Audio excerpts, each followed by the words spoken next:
సిద్ధెలలో నేను సిద్ధముగా చేసుకో రాజు రానయ్యున్నాడు.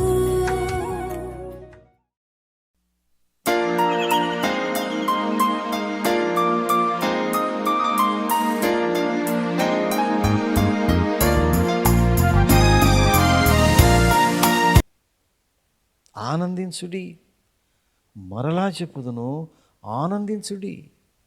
మామూలు ఆనందం కాదు ప్రియులారా. నేను మారుమనసు పొందినటువంటి ఆ సమయంలో నా హృదయంలోనికి అత్యానందం వచ్చింది. ఎక్కడ లేనటువంటి ఆనందము. ప్రభువు నన్ను రక్షించాడు. ప్రభువు నా పాపములు కడిగివేశాడు. ఈ లోకంలో పాపములు కడిగివేసే అధికారము ఎవరికి దేవుడు ఇవ్వలేదు. తండ్రి అయినటువంటి దేవుడు తన కుమారునికి పాపముల నుంచి మనిషిని పవిత్రుడిగా చేసేటటువంటి అధికారము పొందాడు. ఆ అధికారము ద్వారా ప్రభువు నా పాపములు క్షమించినప్పుడు ప్రియులారా ఎంత ఆనందం, అత్యానందము. మామూలు ఆనందం కాదు, అత్యానందము. ఎంత ఆనందం కలిగిందో చెప్పలేము. క్రీస్తునందు ఆనందించుడి.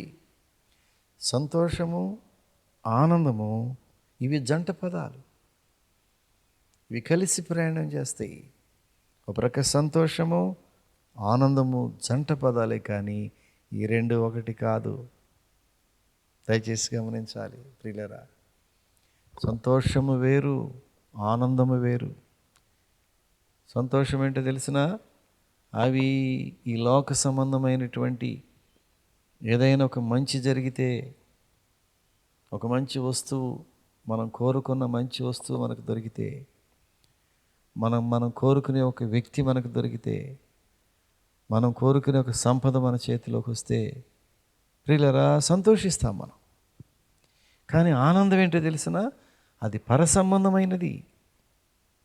అది పరలోక సంబంధమైన ఆనందం ప్రియులారా. అది వ్యక్తిగతమైంది. సంతోషము అందరితో కలిసి కూర్చుని సంతోషించేదే, కానీ ఆనందము అది వ్యక్తిగతమైనది. నీ వ్యక్తిగత జీవితంలో నీవు అనుభవించేది ఆనందం. అది పరలోక సంబంధమైన ఆనందం ప్రియులారా. అది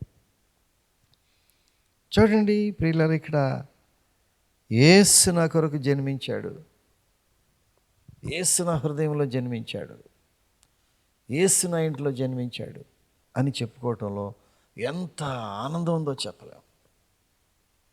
ఇక్కడ జ్ఞానులైనటువంటి వాళ్ళు అత్యానందభరితులైపోయారు ప్రియులారా. అత్యానందభరితులైపోయారు. ఎంత సంతోషించారో చెప్పలేం. ఆ సంతోషం ఎలాగ మారిపోయిందంటే ఆనందంగా మారిపోయింది. ఆనంద డోలికల్లో తేలిపోయారు. బాలుడైన క్రీస్తు ప్రభు చూసినప్పుడు చెప్పనశక్యముగానే ఆనందం వారిలోకి వచ్చేసింది. ప్రియులారా, మారు మనసు అంటే అదే. ఎవరైతే క్రీస్తుని చూడగలిగారో, క్రీస్తు యొక్క దర్శనం కలిగిందో, ఆయన యొక్క సన్నిధికి వచ్చారో అత్యానందభరితులైపోయారు. ఈ లోకంలో ప్రియులారా, ధనధాన్యములలో, ఈ లోక పాపభోగములలో ఆ యొక్క సంతోషము అల్పకాలమే అన్నాడు. పాపభోగములో కలిగే ఆనందము, సంతోషము మానవునికి స్వల్పకాలమే. అది అల్పకాలము. అల్పకాలము పాపభోగము అన్నాడు. అల్పకాలము పాపభోగం అనుభవించుట కంటే దేవుని ప్రజల కొరకైన నింద గొప్ప భాగ్యమని ఎంచుకున్నాడు మోషే. ఈ సంతోషం, ఈ ఆనందము నీకు కావాలా? క్రీస్తు నీ హృదయంలో పుట్టినప్పుడు నిజమైనటువంటి ఆనందం కలుగుద్ది ప్రియులారా. చూడండి, ఈ క్రిస్మస్ రోజున ప్రియులారా చాలామంది క్లబ్బుల్లో కాలం గడుపుతూ, పిచ్చి పాటలు పాడుతూ, పిచ్చి వింతైన నాట్యం చేసే యువతి యువకులు, వాళ్ళందరినీ మనం టీవీలో చూస్తూ ఉంటాం కొన్నిసార్లు. క్రిస్మస్ రోజున ప్రియులరా కొంతమంది యువకులు కేరింతలు కొడుతూ, రోడ్ల మీద తిరుగుతూ, మత్తు పానీయాలు సేవిస్తూ, అల్లరితో కూడా ఆటపాటలు చేస్తూ దానిలో ఆనందం ఉందని అనుకుంటున్నారు ప్రియులరా. అది ఆనందము కాదు. నిజమైన ఆనందం అందులో లేదు. అందులో లేదు ప్రియులరా. నిజమైన ఆనందము చూడండి, క్రిస్మస్ అంటే మితిమీరి తినటం, మితిమీరి త్రాగటం, మితిమీరి ప్రియులరా డ్యాన్సులు వేయటం, కదలికలు, మితిమీరినటువంటి అర్థం లేని పాటలు ప్రియులారా, అర్థం లేనటువంటి సౌండ్ సిస్టమ్స్, రోడ్ల మీద కేరింతలు కొట్టుకుంటూ తిరగటాలు, క్యారల్ సర్వీస్ అనే పేరుతో రోడ్ల మీద అల్లరి చేసేటటువంటి యువకులు. అది క్రిస్మస్ కాదు, దానిలో నిజమైన ఆనందం లేదు ప్రియులారా. క్రిస్మస్ అనగా బైబిల్ చెప్తా ఉంది, అత్యానంద భరితులైరి. జ్ఞానులు అత్యానందముతో, మామూలు ఆనందం కాదు తమ్ముడా, అత్యానందము క్రిస్మస్ అంటే. క్రిస్మస్లో ఆనందము దాగి ఉంది ప్రియులారా, ఆనందము దాగి ఉంది ప్రియులారా. చూడండి, ఇక్కడ చూసినట్లయితే వారు జ్ఞానులు అత్యానంద భరితులు అవటానికి కారణం ఏంటో తెలిసిన, వారు క్రీస్తుని వెతుక్కుంటూ వచ్చి మొదటిగా వారు క్రీస్తుని అన్వేషించారు. క్రీస్తు ఎక్కడ పుట్టాడు? యూదులకు రాజుగా పుట్టినవాడు ఎక్కడా? వారిని మేము చూడడానికి వారిని వెతుక్కుంటూ వస్తున్నాం మేము. యూదులకు రాజుగా పుట్టినవాడు ఎక్కడా? అన్వేషణ. వారి అన్వేషణలో అత్యానందభరితులయ్యారు. ప్రియులారా, బైబిల్ చెప్తా ఉంది, యెహోవాను వెదుకువారు హృదయంలో వారు ఆనందిస్తారు. దేవుడి వెతుకువారు హృదయంలో ఆనందిస్తారయ్యా. ఈ లోకములను మురికిని, ఈ లోకములో ఉన్నటువంటి పాపమును, ఈ లోకములో ఉన్నటువంటి ఆకర్షణ, దీన్ని వెతుక్కుంటూ వెళ్ళినప్పుడు మనుషుడు ఆనందాన్ని కోల్పోతున్నాడు.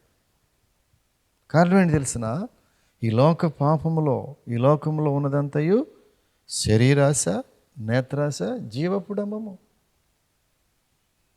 ఇవి తండ్రి వాళ్ళు కలిగినవి కాదు. వీటిని వెతుక్కుంటూ వెళ్ళేవాడు సంతోషాన్ని, ఆనందాన్ని పొందలేడు. బైబిల్ చెబుతూ ఉంది, నేనిచ్చు ఈ లోకం ఇచ్చు ఆనందం అది క్షణమాత్రమైందే, కానీ లోకం ఇచ్చినట్లుగా నేను ఇవ్వటం లేదు. ప్రభు యేసుక్రీస్తు అంటున్నాడు ప్రియులారా, లోకం ఇచ్చినట్లుగా నేను ఇవ్వటం లేదు. నేనిచ్చు సంతోషము, నేనిచ్చు ఆనందము అది శాశ్వతమైంది. దేవుడిచ్చే సంతోషం శాశ్వతమైంది. దేవుని సన్నిధిలో దొరికే సంతోషము, ఆనందము శాశ్వతమైంది. ఇది ఆనందము, అత్యానందము. ప్రియులారా, ఇంతకుముందు మనం మాట్లాడుకున్నాం, పండుగ క్రిస్మస్ అనగా మామూలు పండుగ కాదు, ఇది మహాపండుగ అన్నాం. ఎందుకంటే మహాదేవుడు జన్మించిన రోజు. మహాదేవుడును అన్నాడు బైబిల్లో. మహాదేవుడు జననము మహాపండుగకేముంది? అలాగే క్రిస్మస్ అనగా ఆనందము కాదు కానీ అత్యానందము. ఆనందము కంటే ఇంకేదో ఉంది దానిలో అనేదే అత్యానందము. ప్రియులారా, క్రీస్తు యొద్దకు వచ్చినప్పుడు నీవు అత్యానందమును పొందగలవు. క్రీస్తులోనికి నీ జీవితాన్ని సమర్పించినప్పుడు అత్యానందము పొందగలవు. ఈ జ్ఞానులు అత్యానందం పొందటానికి మొదట ఏం చేశారు తెలిసిన, వాళ్ళు బాలుడైనటువంటి క్రీస్తుని, యూదులకు రాజు అయినటువంటి క్రీస్తుని అన్వేషించారు, అత్యానందభరితులయ్యారు. రెండవదిగా వారు చేసింది ఏంటి తెలిసిన, అత్యానందభరితులై వారు అన్వేషిస్తూ ప్రభు అయినటువంటి క్రీస్తుని, బాలుడైనటువంటి క్రీస్తుని వెతుక్కుంటూ ఎక్కడికి వచ్చారు తెలిసిన, ఆ నక్షత్రము ఎక్కడైతే ఆగిందో ఆ చోటికి. ఏ చోటికి? చూడండి, వారు చూచిన నక్షత్రము ఆ శిశువు ఉండిన చోటికి మీదుగా వచ్చి నిలుచు వరకు వారికి ముందుగా నడిచెను. ఆ నక్షత్రం ఎక్కడికి వచ్చి ఆగింది? ఆ శిశువు ఎక్కడైతే ఏ పశువుల పాకలైతే పెట్టబడి ఉన్నాడో ఆ పశువుల పాక దగ్గరకు వచ్చే వరకు అక్కడ ఆ నక్షత్రము కదలటం ఆగిపోయింది. ఈ అన్వేషిస్తున్నటువంటి జ్ఞానులు ఆ నక్షత్రం యొక్క కదలిక చూసి, అది ఆగిపోవటం చూసి, ఇక్కడే బాలుడైనటువంటి యేసు, ఇక్కడే యూదులకు రాజు, ఆయన బాలుడు కాదు.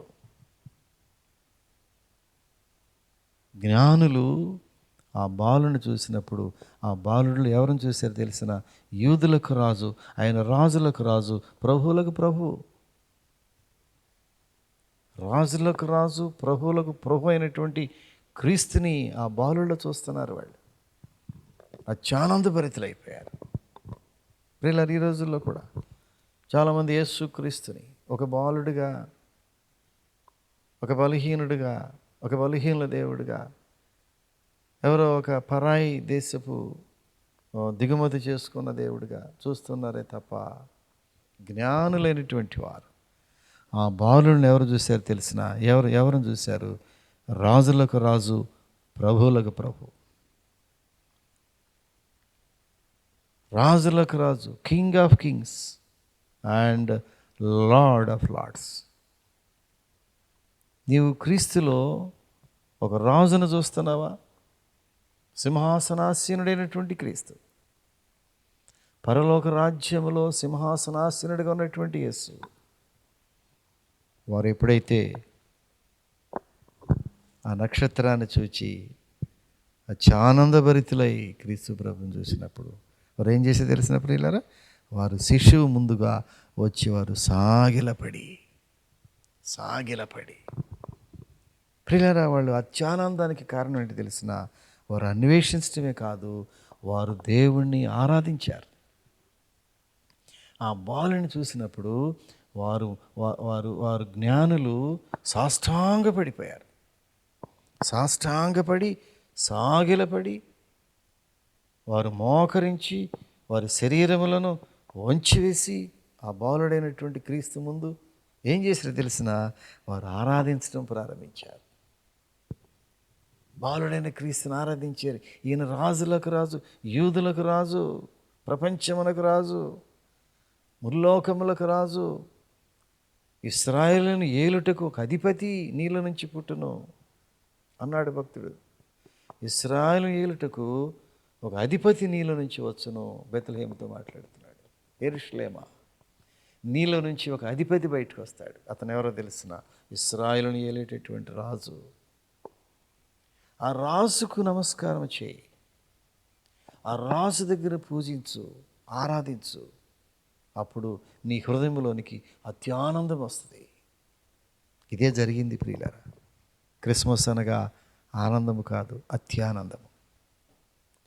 అదేదో అల్లరితో ఆటపాటలో మంచి భోజనం చేసుకుంటేనో, ఆ రోజున క్రిస్మస్ రోజున మంచి విలువైనటువంటి ఖరీదు కలిగిన బట్టలు ధరిస్తేనో, లేక స్నేహితులు పిలిచి ఒక బ్రహ్మాండమైనటువంటి ఫీస్ట్ ఏర్పాటు చేసుకుంటేనో కలిగే ఆనందం కాదు సహోదరుడా. క్రీస్తుని నీవు వ్యక్తిగతముగా అనుభవించినప్పుడు, బాలుడైనటువంటి క్రీస్తు నీ హృదయంలో జన్మించినట్టుగా నీవు గ్రహించినప్పుడు నీ హృదయంలోనికి అత్యానందం వచ్చేస్తుంది. క్రీస్తుని ఎరిగిన వారి జీవితంలో అత్యానందము. క్రిస్మస్ పండుగ అనగా ఆనందము కంటే మించింది అత్యానందము. అది నీవు క్రీస్తు ప్రభువులకు వచ్చినప్పుడు నీవు ఆ అత్యానందాన్ని అనుభవించగలవు సహోదరుడా. ఈ అనుభవం నీకున్నదా? అత్యానందమైన అనుభవం నీకున్నదా? వారు జ్ఞానులైనటువంటి వారు మొట్టమొదటగా ఆ క్రీస్తుని అన్వేషించి అత్యానందభరితులయ్యారు. రెండవదిగా వారు క్రీస్తుని ఆరాధించి అత్యానందభరితులయ్యారు.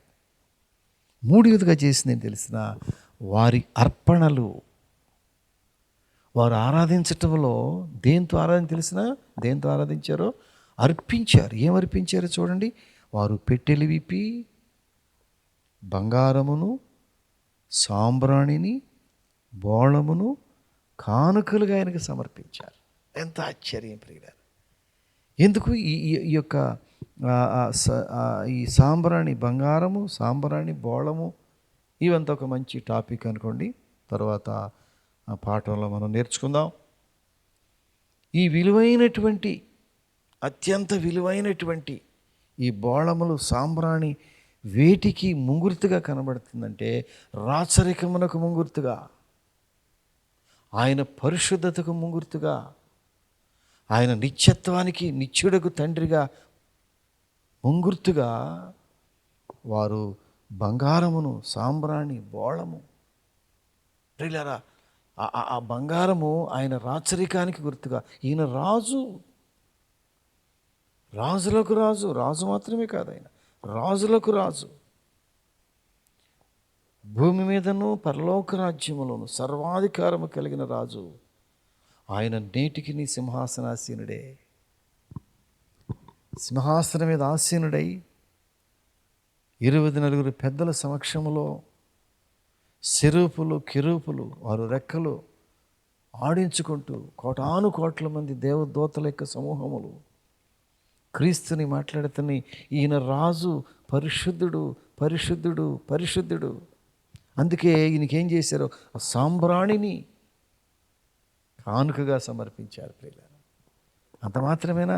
బోళమును, ఆయన శరీరము ఎన్నడూ కూడా కుళ్ళు పట్టదు. నీ శరీరము కుళ్ళు పట్టదు అన్నాడు. ప్రియులారా, ఆయన మరణించి 3 దినములు భూమిలో సమాధిలో ఉన్నప్పటికీ ఆయన శరీరము కుళ్ళు పట్టలేదు.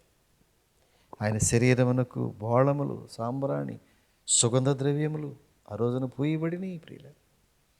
ఆయన నిత్యుడకు తండ్రి, ఆయనకు మరణము లేదు. మరణమును, మరణపు ముళ్ళును విరిచినటువంటి దేవుడు. ఆ మరణమా నీ ముళ్ళు ఎక్కడా? మరణపు ముళ్ళు విరిచివేయబడింది. క్రీస్తు ప్రభు యొక్క మరణము ద్వారా ఈ లోకములో మరణపు ముళ్ళు విరిచివేయబడింది. మన జీవితంలో మరణమునకు తావులేదు. మరణ భయములో నుంచి మనల్ని విడిపించినటువంటి యేసయ్య.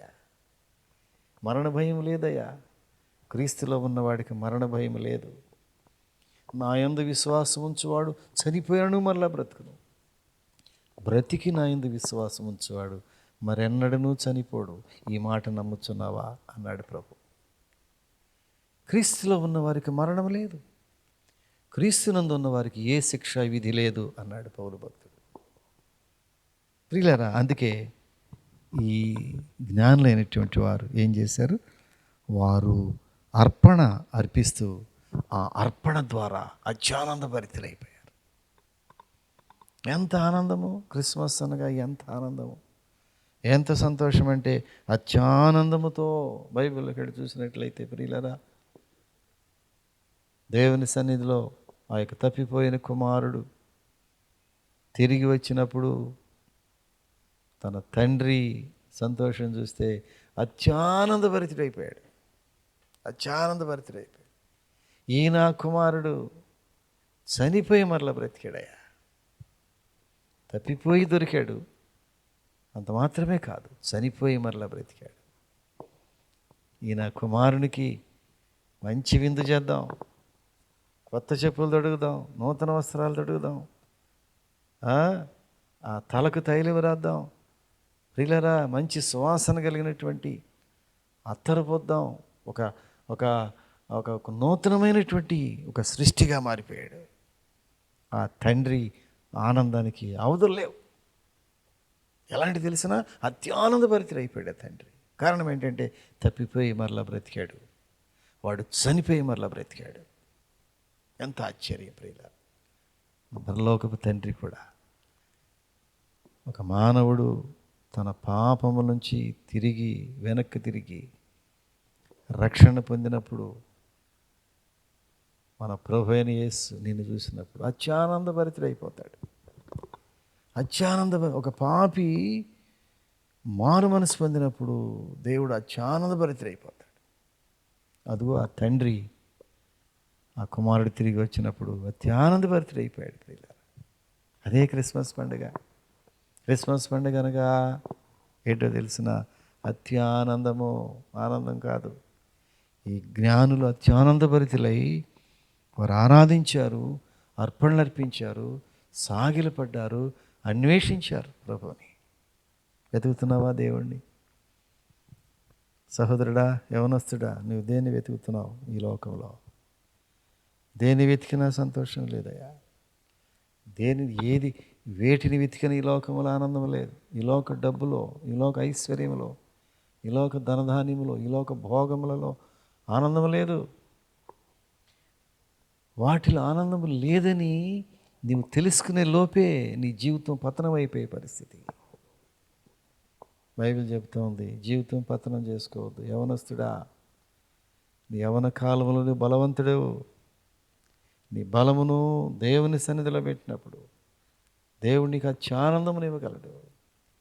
ఈ వాక్య భాగంలో మనం చూసినట్లయితే ఒక స్త్రీ 10 వెండి నాణ్యంలో ఒక నాణ్యం పోగొట్టుకుంది. ఆ పోగొట్టుకున్న వెండి నాణ్యమును వెతకటం ప్రారంభించింది. చివరికి ఎంత వెతికిందంటే ఆ నాణ్యము దొరికే వరకు వెతికింది. ఆ నాణ్యము దొరికిన తర్వాత ఆ స్త్రీ ఆనందం ఎట్లా తెలిసిన అత్యానందం పొందింది. Praise lord. అదే క్రిస్మస్ ప్రియులారా. క్రిస్మస్ అనగా అత్యానందము. ఆనందం వేరు, అత్యానందం వేరు. ఆనందిస్తున్నావా ప్రభువులో? ఆ స్త్రీ ఆ వెండి నాణ్యం దొరికినప్పుడు 9 నాణ్యములు ప్రక్కన పెట్టి ఆ పోగొట్టుకున్న ఒక్క నాణ్యమును వెతికినప్పుడు ప్రియులారా అత్యానందభరితురాలైపోయింది. మన ప్రభు అయిన క్రీస్తు అంతే.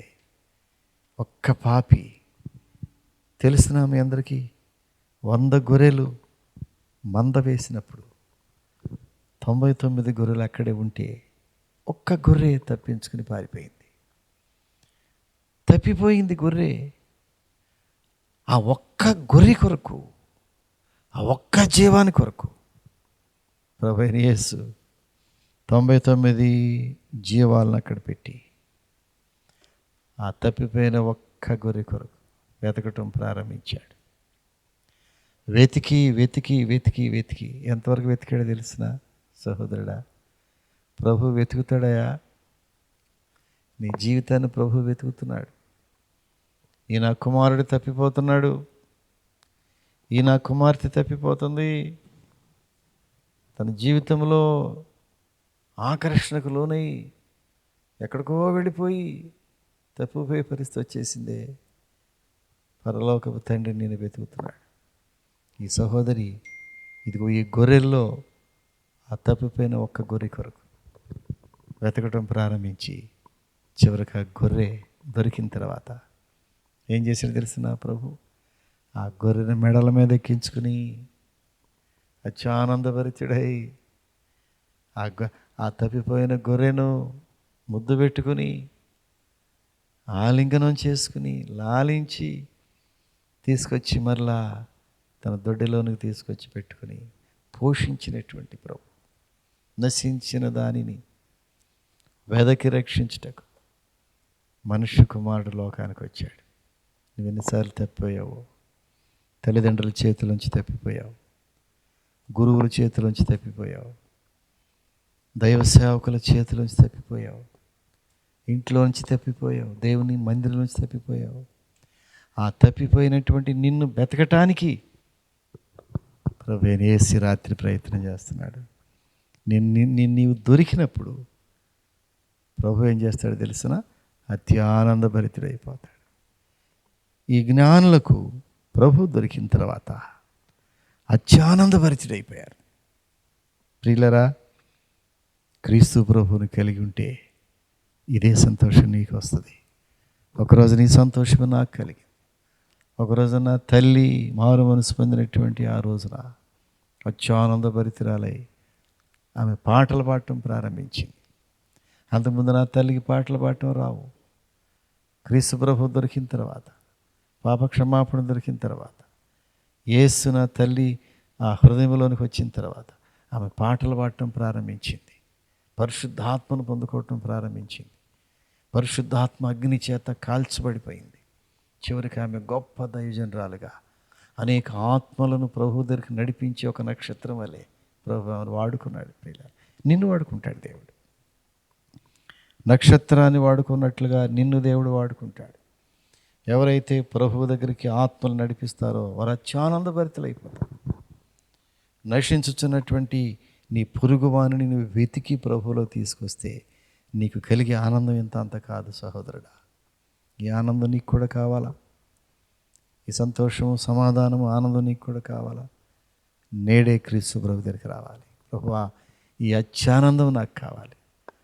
ఇదిగో డబ్బులో వచ్చే స్వల్ప ఆనందం, ఉద్యోగంలో కలిగే స్వల్పానందం, ఆస్తిలో కలిగే స్వల్పానందం, అధికారంలో వచ్చే స్వల్పానందం నాకు అక్కర్లేదు ప్రభువా. నాకు శాశ్వతమైన ఆనందం కావాలి. Ever lasting joyfulness. ఈ సమాధానము, ఈ ఆనందము, దీన్ని అన్నారు, బైబిల్ ఏం చెప్తుందంటే అత్యానందము. చెప్పాలి ఇప్పుడు క్రిస్మస్ అనగా ప్రియులారా మామూలు పండుగ కాదు, అది గొప్ప మహాపండుగ. క్రిస్మస్ అనగా ఆనందమే కాదు, అత్యానందము. ఈ అత్యానందం మనం కూడా పొందాలంటే నేడే క్రీస్తు దగ్గరికి రావాలి. ఆయన పిలుస్తున్నాడు నిన్ను.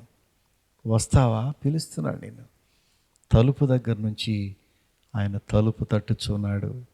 ఆయన స్వరం విని నీవు తలుపు తీస్తే, అదే నీ హృదయాన్ని తెరిస్తే, ఈ రాత్రికాల సమయంలో తమ్ముడా నీ హృదయాన్ని తెరిస్తే, ఆ మహాదేవుడు పరలోక రాజ్యమును విడిచిపెట్టి భూమి మీదకి ఒక నరుడుగా వచ్చినటువంటి మహాదేవుడు నీ దగ్గరకు రావటానికి సిద్ధంగా ఉన్నాడు.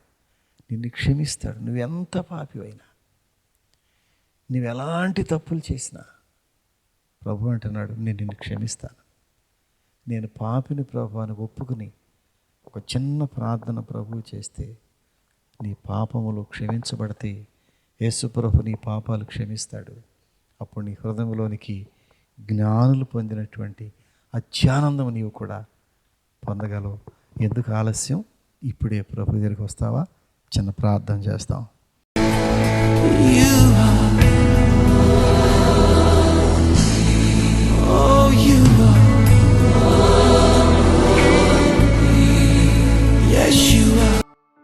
చిన్న ప్రార్థన చేసుకుందాం. మహాపరిశుద్ధుడును ప్రేమ కలిగిన మా పరలోకపు తండ్రి,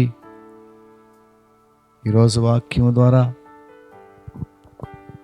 క్రిస్మస్ అనగా ఆనందం మాత్రమే కాదు, అత్యానందం అని విన్నాం. జ్ఞానులు నిన్ను అన్వేషిస్తూ ఆ నక్షత్రపు వెలుగులో నడుస్తూ ప్రభువా వారు నీ దర్శన భాగ్యము కలగగానే అత్యానందభరితులైపోయారు. వారు అన్వేషణలో అత్యానందం పొందారు, వారి యొక్క ఆరాధనలో అత్యానందం పొందారు, వారి యొక్క సమర్పణ అర్పణలు సమర్పించినప్పుడు కూడా అత్యానందభరితులైపోయారు. అలాంటి ఆనందం, అలాంటి సంతోషము, అలాంటి శాంతి మాకును దయచేయి ప్రభు. ఈ రాత్రి మీరు మా హృదయంలో జన్మించాలి. ఎంతోమంది బిడ్డలు వాక్యం వింటున్నారు, ఎంతోమంది వారి జీవితాలు సమర్పించుకుంటున్నారు. ఒక్కొక్కరితో మీరు మాట్లాడండి. యవనస్తులతో మాట్లాడండి, ఆడపిల్లలతో మాట్లాడండి, పెద్దలైన వారితో మాట్లాడండి, వృద్ధులైన వారితో మాట్లాడండి. ప్రతి ఒక్కరితో మీరు మాట్లాడుతున్నారు. మీకు స్తోత్రాలు. ఇప్పుడే వారు ప్రభు సమస్తమును విడిచి నీ సన్నిధికి వచ్చి ఇంత మహానందమును అత్యానందమును పొందే కృప వారి జీవితాల్లో ఉంచమని, ఈ వాక్యమైన ప్రతి బిడ్డను మీరు దీవించి ఆశీర్వదించమని, నిజమైన క్రిస్మస్ ఆనందం బిడ్డల్లో దయచేయమని యేసు నామమున అడుగుచున్నాము తండ్రి. ఆమేన్, ఆమేన్.